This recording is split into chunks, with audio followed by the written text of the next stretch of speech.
Thank you for joining us for another edition of Conversations with Paul Brown. We are up on the hill in Piercetown. The sun is going down. Martin, Owen, and his lovely wife, Mary Ellen, are our guests. She's over by the side. She didn't want to participate, so she's going to make sure Martin tells us right. The sign out front says this is a century-old farm in Anderson County, been here over 100 years. And right now they're doing cattle, and we're going to talk to them about what a day in the life of a farmer is like. The history of this farm goes back to your granddaddy. My granddad. Tell me how he got to Anderson County, where he came from, and what he told you about those early days of farming. My great-granddad came from West Virginia, but I really don't know what year they moved. They was about a mile from here when they moved down here. But when he was 22 years of age, I think he bought 6.5 acres. And that's where he started out. That's where my dad was raised. And there was 4 boys. My grandma started selling milk on the street and selling butter and, of course, produce, whatever they had in the garden. And she'd carry it, and granddad take it on a wagon. And I really don't know what it was bringing back then, but they was making a good living. And when he came here on those 6 acres, he was milking cows? No, my granddad wouldn't milk the cow. My grandmother had to milk the cows. She milked the cows? In fact, when one of the boys was born, he brought the cow to the back door for my grandmother to milk because he would not milk the cow. She had just had a baby that day. The day she had a baby, she had to milk the cow? The day she had a baby, she had to milk that cow. Now, you think women could have done that today? No, sir. No, sir. That's what she did. He wasn't going to milk that cow. And then your dad came along, Mr. Ralph. He came along, yes, sir. And did he go in partnership with your granddad? No, he built a little barn right down below us. He bought some land from Mr. Smith. He bought some land from there and put up a little wooden barn. I think it would hold, 8 cows. And it was a single stanchion barn, and we milked by hand. I remember going out there and milking cows. I remember a cow kicking me and knocking the big milk over. And I milked 3 or 4 every time. I was a big boy too. How old? This was by hand. Yeah, I was 4 and 5 years old. 4 and 5, you're out in the milk barn milking cows. Well, now back then, once you had the milk, then what did you do with it? He carried it to town. He sold it. They bottled it, and he carried it and sold it on the street. And you would go and be part of that. I'd be part of that. I remember sitting in the front of the truck. I'd go to the door a lot of times and carry the milk and put the jar down by the door, and they'd leave the old jar and put $1, what the price of the milk underneath the jar. And I remember that, picking up that money and bringing it back and give it to my dad. And that was you would do that every day? Well, I think he went to town 3 times a week, well as I remember. And you had a truck back then, and you would go with it? Had a truck. And when the earliest recollection you have of milking would have been how many cows in the barn during the milking? They said I got up to 6, but I don't know about that. I probably didn't milk them out clean, but they'd milk after me. And how many total did you and your dad milk then when you started out? When we first started, I don't think he had about 32 or 35 when he was selling on the street. And he was milking all those by hand? Yeah, milking by hand. My mother and my dad and myself would milk those 33 cows, yeah, and sell the milk in town. Sell the milk in town. My mother would churn it and sell the butter, and he'd carry the milk. He sold a lot of butter. I remember drinking buttermilk when I was so young. I didn't want no more buttermilk. That's all we had on the table was buttermilk. You know where the sweet milk went. So we had the buttermilk. Yeah. We had cornbread and buttermilk and onion a lot of times for supper. Well, tell me what it was like when power came to the farm and you were able to move from milking by hand to machines. What decade would that have been? That was in 1954. They got a milking machine. Of course, the milk was milked in a bucket then. They had the milk and you put a pulsator on top of the bucket, and milkers, you put it on the cow. I remember that first time that he put a milker on the cow and she kicked it because she wasn't used to that vacuum coming on her. Yeah. So she kicked the bucket. But it didn't take them long to get used to it. It was a new adventure for us all. What was the time cut off of milking by hand to going to just? It probably hours. It'd take a long time to milk one by hand. But you can milk a cow out just in a few minutes with milkers. All right, then you start out with 1 milker? I think he started out with 2. Okay. Yeah, I think he did. Then gradually added more. When we put the pipeline in, we got up to 8 units in. Is that the most that you ever did was eight eight milkers at one time? 8 different units, yeah. And then the milk would go from the milking machine through the tube into the cooler. Into the tank, yeah. And then over the years, who did you sell that milk to? Well, we started out with seal test. And then after that, Mr. Ingalls bought the company out, which is, Ingalls grocery store.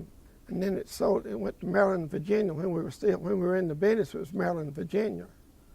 And then it was co-op, and of course they've gone out of it now. But you buy milk from whoever got it from now, the cheapest bid.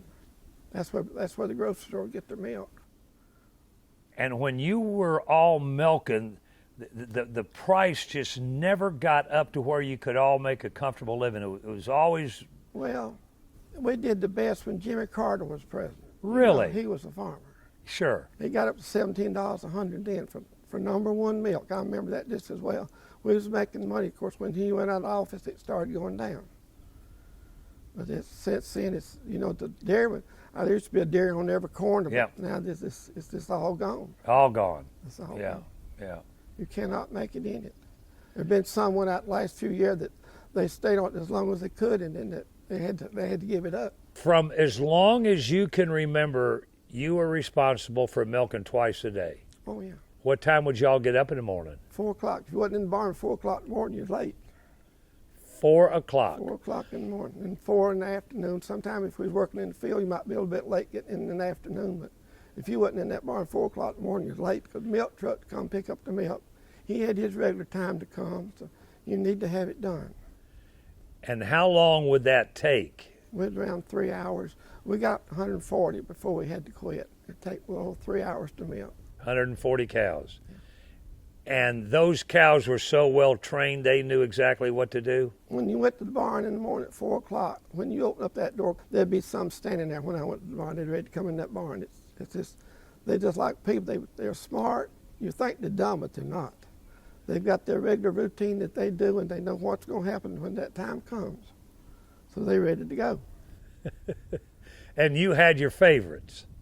Oh, yeah. Yeah, I had my favorite cow. I remember number 30. She was a big black cow. She had some white spots on her. It was number 30. She was my favorite cow. She got up to around 90 pounds a day, well as I remember. Wow, that's a lot of milk, isn't it? That was a lot of milk back then. It didn't matter where it was raining, snowing, or whatever. You was in that barn. If you was sick, you crawled on your knees, you milked the cows. Because I have done that, because I had some health problems back then. Yeah. And I have had to do that. It's not funny, but you got to do it. The cows got to be milked. They got to be milked. Now, your dad started out milking what breed? He started out milking some Jerseys and Guernseys. The butter fat, and when he sold the milk. And that's where they got the butter. You made so much more cream off the Jersey and Guernsey, what you would the Holstein. But he went to Holstein on kind of production, getting so much more milk. And of course, you put 3.5 was butter fat. That's what you shot for. But most of it around like 3.5, 3.2, or something like that. Between it varied. And then when did he change breed to go to Holstein? When he started retailing, started picking up. And well, first start out in the cans, put it in these ice boxes into cold water, run it over the aerator, then drop it down in the box where the water was cool. And it took for the longest to fill up one of those cans. I mean, you had to cool it under the aerator and put it over in there, into the cooler box. And the hauler would come in the night. He always come in the night back then, picked up the milk. So you weren't even awake when they would come? We wasn't even awake. Yeah.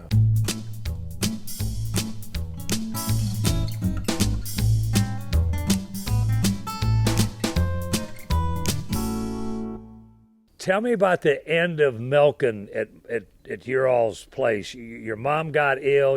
She had some health issues, and your dad. What were those last couple years like when you were having to basically do everything? Well, it did get hard, Paul, but the Lord's always been on my side. I'd pray at night, help him the next day. Yeah. And he would. Yeah. But it got to the point I had some health issues myself. And the cows had to leave in 2 days, and I hated it, but that's what had to go. How many were you milking when you? There was around 140 or 45, something like that. And you were doing that by yourself? I was doing that. Twice a day? Twice a day. 7 days a week? 7 days a week. 30 days a month? Year round? Year round. But I didn't know anything different, Paul. I was raised that way. Yeah. You know, you heard people getting off on the weekend too. What was that? What do you mean take a vacation? We didn't take no vacation. You was in that barn. And after you did your milking, of course, you had your field work to do, your feeding. That was a day routine. And that was an emotional time for you when the cows left here. Oh, Lord, I cried. I know that's stupid, but No. that was, that was all I'd done. Yeah. I loved it. Yeah. And you just see a cow come in the barn, and before you ever wash her udder, the milk be running out. You know, ready to put that milker on. She was ready to be milked. Yeah. At what point, after you got rid of the dairy cows, did you decide you're going to go in the beef business? Well, I didn't really have a choice. I didn't really want to farm because that, the grain wasn't really bringing that much, and so we just fenced. I started fencing. I built all the fence myself because my dad was sick. I started building the fence. Of course, I was young back then. I could do a day's work, and I could put up a half mile a day. Seemed like I got it fenced in. How many pastures did you end up fencing by yourself, do you reckon? How many acres? There was over 200 then. That you did it by yourself? I fenced in by myself. And what made you decide that you were going to go with Black Angus? Well, that was kind of the breed. That's what the buyers were buying back then. I've always liked the black cow. And of course, I've got a lot of restaurants now. A lot of people crossbreed, but I don't. I have the pure Angus.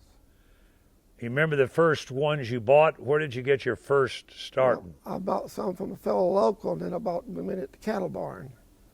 I bought 38 one time. Yeah, I started out that way. And how do you get your bulls? I bred artificial out of cows.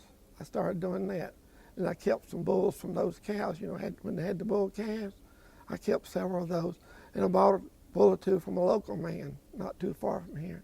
And then how many years ago did you take on a partner? Almost 14 years. Oh, has it been 14 years? June 4th will be 14 years. Mary Ellen came up here and she took a hankering to the farm life. She took a hankering to the farm. At one point she had her own bulls, didn't she? Oh, yeah. She had her own bulls, picked out her own cow. Well, she still has a cow now. It's her favorite cow. She really does. All right, a normal day for you and Mary Ellen consists of what? You get up at what time? I get up at 5. I read the Bible and eat my breakfast and see who's passed on, read the obituary column. Then I'll start out the door. And what do you do when you leave? What's your first chore? Well, first I generally have some calves in the feedlot. I go feed them. Of course, in the wintertime, you put out a lot of hay. Then you go to the pastures and check them, see what's happened overnight. So if you got to pull a calf or whatever, that's an everyday thing. And then what time does Mary Ellen get up? 6:15, something like that. And then she's got her own routine. What does she do? She rides the pasture. Now, what does that mean? She gets in the gator and goes around and sees what's going on. Then she comes back and tells me what I'm feeding, what needs to be done, this and that. She's looking for fences that have broken down or tree limbs. Trees have fallen, whatever Yeah. And she's got some help. Yeah, she's got some help. Who helps her? Leonard Davis is coming helping us right now.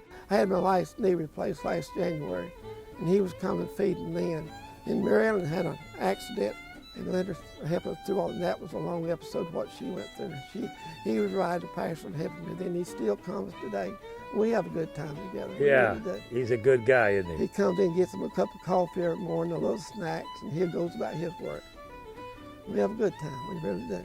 To grow out beef cattle, you need 3 things. You need grass, you need hay, and you need grain. Yeah.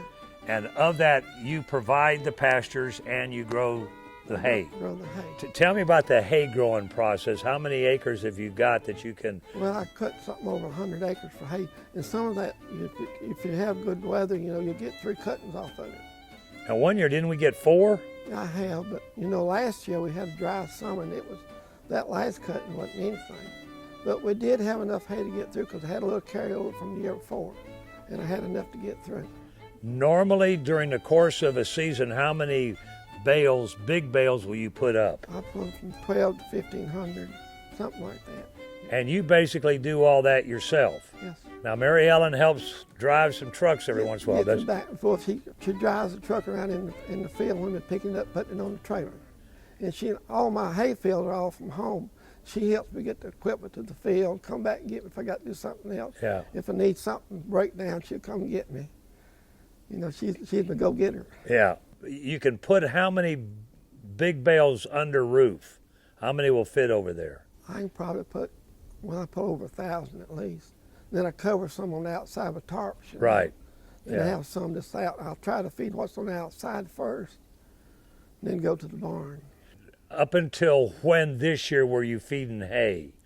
Well, we had an early spring like this year. We stopped the 20th of March.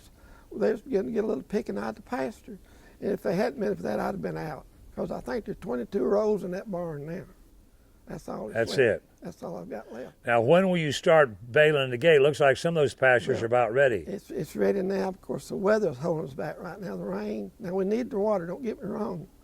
But you can't cut hay down in it raining. Yeah. It's got to cure. And it's too cool at night and daytime that it wouldn't cure out. But maybe in a couple of weeks we can get back to it. We're not worried yet. The time will come. Tell me about selling the cows, because you're fortunate you don't have to go real far to the sale barn. Tell me what a day at the sale barn's like. Well, you're going to take mine and leave them, go back and pick up the check. But I mean, you in the morning, the day you're going to sell, when do you start deciding how many head you're going to take? Well, you're going to have some in the feedlot down there, and I count out what I think I need to take that day. Sort of go by what the price is. And that's always fluctuating. It's always fluctuating. And it's never high enough. Well, back 4 or 5 years ago, it got up like $3 a pound. Of course, that didn't last long. But I never did understand what happened. But it did got up like $3 a pound. I know I got $3.25 a pound for some cows, like 500-pound feeder calves. Yeah, that's not bad money, is it? That wasn't bad, but that didn't last long, Paul. And Jimmy Carter wasn't in the White House either. He wasn't in the White House. No. All right, so you take them up to the sale barn up on Cherokee Road. Upstate livestock, where I've been. Of course, I sell a good many local. Somebody might come and buy some heifers, And once in a while I sell a bull. But I sell for what the market value is, what the cow, what I get at the barn. That's what I sell for. And then sometimes when locals buy them, you'll even deliver them. Oh yeah, I'll be glad to do that. Thank you, sir. Looking back over your 60-plus years on this farm, for what you've gotten out of it, it hadn't been a bad deal, has it? I've had a good life, Paul. I really have. I really wouldn't know how to start anything like this. I was raised in this. Yeah. That's all I've ever known. I could go out and get another job if I had to. Of course, now I don't have to, but I could have done it years ago if I needed to, because I had enough school and I could have made something else. But this is what I've always loved. Yeah, it makes a difference, doesn't it? It makes a difference. If you're not raised on a farm, you don't really realize what's involved in it. And after you get into it, you get interested, and you want to see things going on. That's the way I've always been. I always figure out tomorrow what I need to do the next day. You're planning ahead. That's an everyday thing. You and your family have had a tradition of going to Concord Baptist Church. Yes, sir. You got any idea how many preachers the Martin family's been through since y'all started going down there decades ago? Well, we didn't have, Dr. Reverend Bob Markrell, he stayed there for 31 years? Yeah. We started there in 72. Then Dr. Cox came back, 12, 14 years ago? Yeah. And of course, he's still a pastor. We didn't always get to go to Sunday school back when we had to milk cows, but we do go now. I miss church when you can't have it. We miss it. We really do. How big a difference has it been on the farm having that friend right next to you? Well, she's my life, Paul. She really is. I'd hate to think, see, I don't have any brothers and sisters. Right. I'd hate to think what it'd be like by myself. Yeah. Of course, I would have some good neighbors. There's nobody like family. Yeah. She's I love her, and she's good to me, and I appreciate. She cooks me something good every day. Oh, Lord. Lord, she cooks. And man, some of the best okra God ever put on his green earth, hadn't it? We have a good garden. We have freezers. But of course, we have our own beef, and she puts a lot of vegetables, canned, freezes beans. And I love peas, and she freezes a lot of peas for me. Of course, we have tomatoes, and we make soups out of that. So we never do go hungry. If you do, it's your own fault. It's my own fault. I just quit eating before I got plenty. Well, we want to thank Martin Owen and Mary Ellen sitting over there out of camera range for being our guest on Conversation with Paul Brown. Martin Owen has been my friend for decades. We love him like a brother. And we want to thank him for sharing his story with us. And we want to thank each of you for tuning in and invite you to all come back next week, same time, for another edition of Conversations with Paul Brown. Until then, take care, everybody.